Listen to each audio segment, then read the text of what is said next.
और मुलायम सिंह यादव राम भक्त पर गोली चलवा करके सरजू जी को लाल कर दिए थे।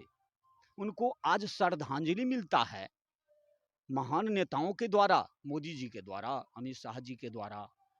तो शिक्षा मंत्री जी को भूत सवार हो गया सर पर। फिर क्या कहा जाए? ऐसे पवित्र धर्म ग्रंथों पर उन्होंने किसी जाति धर्म की बात नहीं की है। उन्होंने मानव जाति की बात की है, कलयुग के विषय की बात की है कि कलयुग में लोग कैसे होंगे। अगर शूद्र ऐसे होंगे तो ब्राह्मण भी विप्र निरक्षर लोलुप कामी निराचार सठ बृखली स्वामी। सबरी माता के पास जब भगवान गए तो सबरी ने कही कि मैं तो अधम जाति हूँ, नीच जाति हूँ, नहीं मुझे मेरे पास ज्ञान है, हैं?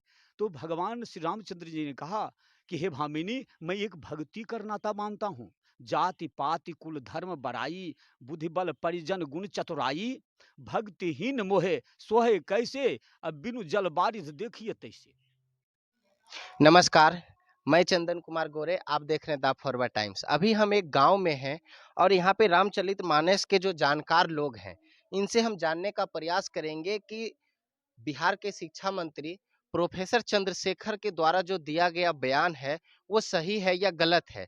ग्रामीण लोग जो रामचरितमानस को पढ़ते हैं हर रोज सुबह शाम को, तो उनका क्या विचार है, वो क्या इस दोहे को किस रूप में प्रस्तुत करते हैं, और इनसे हम जानने का प्रयास करते हैं। स्वागत है बाबा। जी, क्या नाम है, पहले तो अपना परिचय दे दीजिए आप। मेरा नाम कौशल किशोर सिंह है। मैं गौड़ी शंकर स्थान में रामायण पढ़ा करता हूँ। कुछ हम इनसे जानने का प्रयास करेंगे कि जिस तरह से बिहार के शिक्षा मंत्री प्रोफेसर चंद्रशेखर जी के तरफ से जो बयान दिया गया है कि रामचरितमानस एक नफरती ग्रंथ है, क्या कहते हैं इस पर? आहा, ये शब्द बोलते उनके, फिर क्या कहें हम। ऐसा शब्द कभी बोलना चाहिए नहीं एक सनातनी को। ये रामचरित्र हमारे धर्म ग्रंथ हैं। इनमें जरा सा कीचड़ उछालना महान पाप का काम है। तुलसीदास जी महाराज जोड़ने वाले हैं, हमारे धर्म के सभी जातियों को जोड़ने वाले हैं। इसमें सबरी माता की कथा है, जो कि भिलनी थी। उनको भगवान ने स्वागत किया है, तुलसीदास जी ने लिखे हैं। उन्होंने निषाद राज को अपने गले से लगाया, भरत के जैसा। और फिर ऐसे मानस में कीचड़ उछालना, तो ऐसे विचार वाले जिन्होंने जो हमारी सेना पर उंगली उठाते हैं, हमारे वैज्ञानिक पर उंगली उठाते हैं, वो हमारे अगर धर्म ग्रंथ पर उंगली उठाते हैं तो फिर उनके लिए तो कुछ कहना ही नहीं है।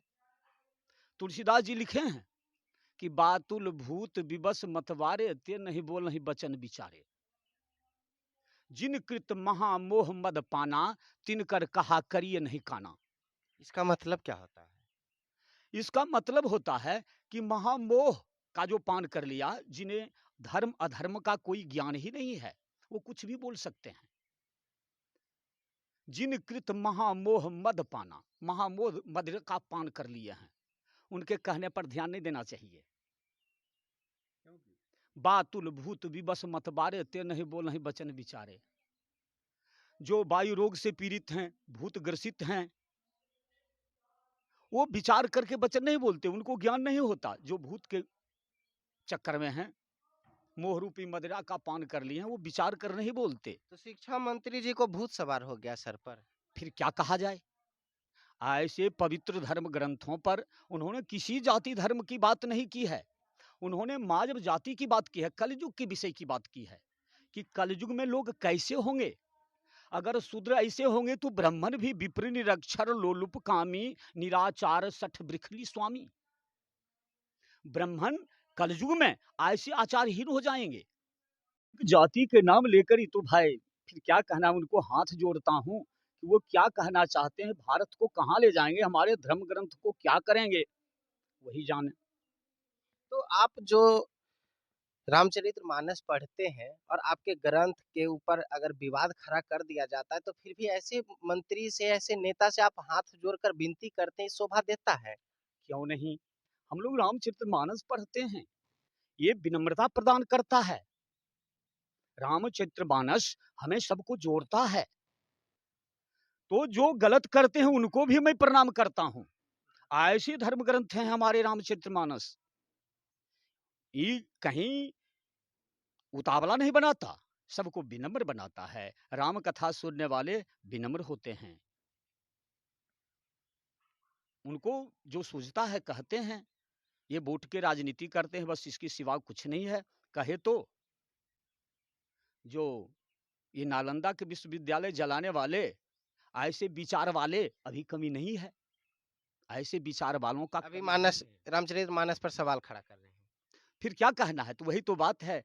वो नालंदा के विश्वविद्यालय में हमारे सारे ग्रंथों को, अच्छे-अच्छे पुस्तकों को जो जला दिया गया, कैसे विचार वाले जला के दिए होंगे?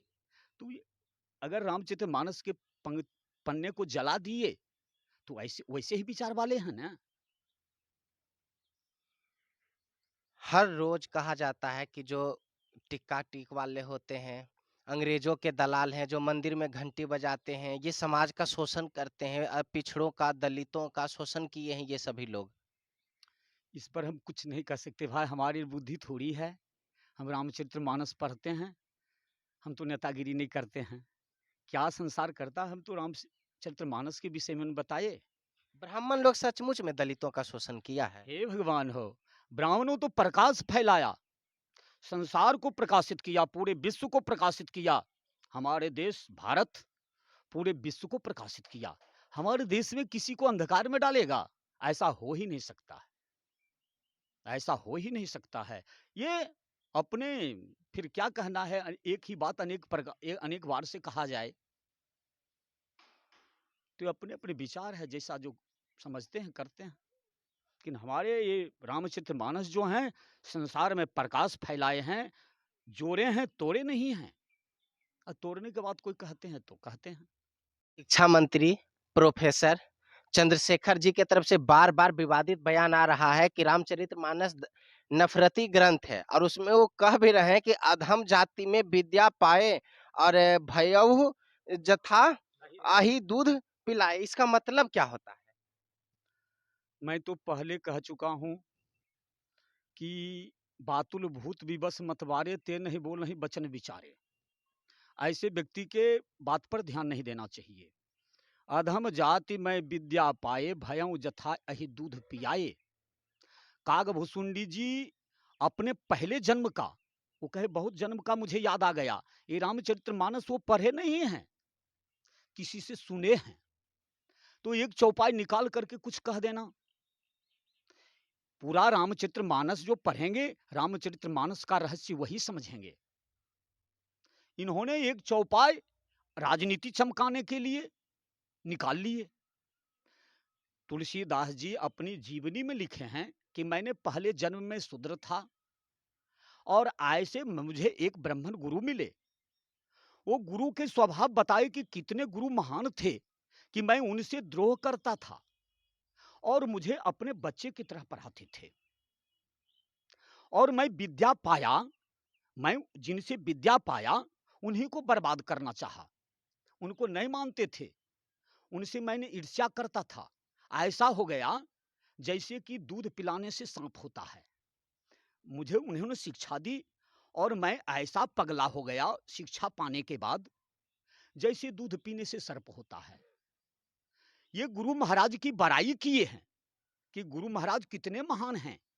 तो महानता को तो छिपाए हैं कि ब्राह्मणों की महानता को छिपाए हैं और ये बताए हैं कि नहीं, भयउ जथा अधम जाति में विद्या पाई। वो अपने को बता रहे हैं, अपनी बता रहे हैं कि मैंने ऐसा किया, गुरु से द्रोह करता था। तो फिर क्या कहना है, उसमें क्या कहा जाए? उनकी बुद्धि को दीमक खा गया है। मैंने ये कि नूपुर शर्मा, नूपुर शर्मा ने क्या बोला भाई, हम तो उतना जानते नहीं हैं, लेकिन क्या हाय तौबा मच गया सारे भारत में। क्या नहीं क्या हो गया। लेकिन हमारे ग्रंथ के ऊपर तो कुछ करने में किसी को कोई परहेज ही नहीं है। ऐसे व्यक्तियों को, ऐसे व्यक्ति हमारे घर धर्म ग्रंथ पर मने लांछना लगाने वाले को फिर डूब करके मर जाना चाहिए। तो ऐसे प्रोफेसर को जो कि रामचरितमानस को नफरती ग्रंथ बताते हैं, ऐसे लोगों को शिक्षा मंत्री होना चाहिए। आह! राम, राम, राम, राम! फिर क्या कहें हम? और हम तो कह ही दिया कि उनकी बुद्धि को ही दीमक खा गया है और उनको शिक्षा मंत्री बना दे, राष्ट्रपति बना दे, प्रधानमंत्री बना दे, जो स्थान दे दिया जाए कि हमारे धर्म ग्रंथ पर कीचड़ उछालना, तो फिर क्या कहना है? राजनीति ये नौटंकी होता है, फिर क्या कहना है? जिन्होंने यूपी के मुख्यमंत्री मुलायम सिंह यादव जी ने अयोध्या में राम भक्तों पर गोली चलवाया, सरजू नदी को लाल कर दिया। लालू जी ने यहाँ रथ रोका, धर्म रथ को रोक दिए। उनकी मृत्यु के बाद किसका धर्म रथ रोक दिए? ये राम रथ जो चला था आडवाणी जी का, रथ रोक दिए थे लालू जी। और मुलायम सिंह यादव राम भक्त पर गोली चलवा करके सरजू जी को लाल कर दिए थे।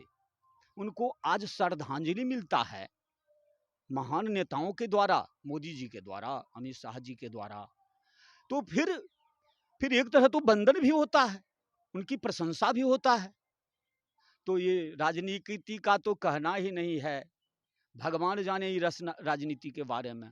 अच्छा, ये यहाँ हम लोगों को बरगलाया जाता है। ये पिछड़ी है, अगरी है, फलना है, चिलना है कह करके सबको हमको बंदर की तरह नचाया जाता है। बस यही सत्य है। अच्छा, राजनीति के तहत ही सनातन धर्म को बदनाम किया जा रहा है। एकदम अपने राजनीति लाभ के लिए, कुर्सी के लिए ये सब होता है। हमारे धर्म से ऐसे महानुभावों को कोई लेना देना नहीं है, कोई लेना देना नहीं है। अपने कुर्सी के लिए करते हैं, नहीं गरीब से कोई लेना देना है। आज के 100 वर्ष पहले, 50 वर्ष पहले देखते थे जो नीचे थे, वो नीचे ये हैं। जो कुर्सी आगे बढ़ गए, वो क्या माल छांट रहे हैं। अरे फिर जो ऊपर हैं वो नीचे वाले को देखें, वो नीचे ही है, उसका बाबा भी, बेटा भी, पोता भी, परपोता भी वही स्थिति में है। तो नीचे आकर के रामचरितमानस ही बांट दिया है लोगों को जाति जाति में। हे भगवान, हो ये नेता लोग बांटते हैं। रामचरितमानस जोड़ता है, रामचरितमानस बांटता नहीं है। नेता लोग बांटते हैं, नेता लोग अपने राजनीति के लिए बस। तो जोड़ने वाला इसमें कौन सा चौपाई बढ़िया है? इसमें कोई चौपाई ऐसा तो होगा रामचरितमानस में लिखा हुआ जो कि समाज को जोड़ने का काम किया जाता होगा उस चौपाई के माध्यम से। देखिए, सबरी माता के पास जब भगवान गए तो सबरी ने कही कि मैं तो अधम जाति हूँ, नीच जाति हूँ, नहीं मुझे मेरे पास ज्ञान है, हैं?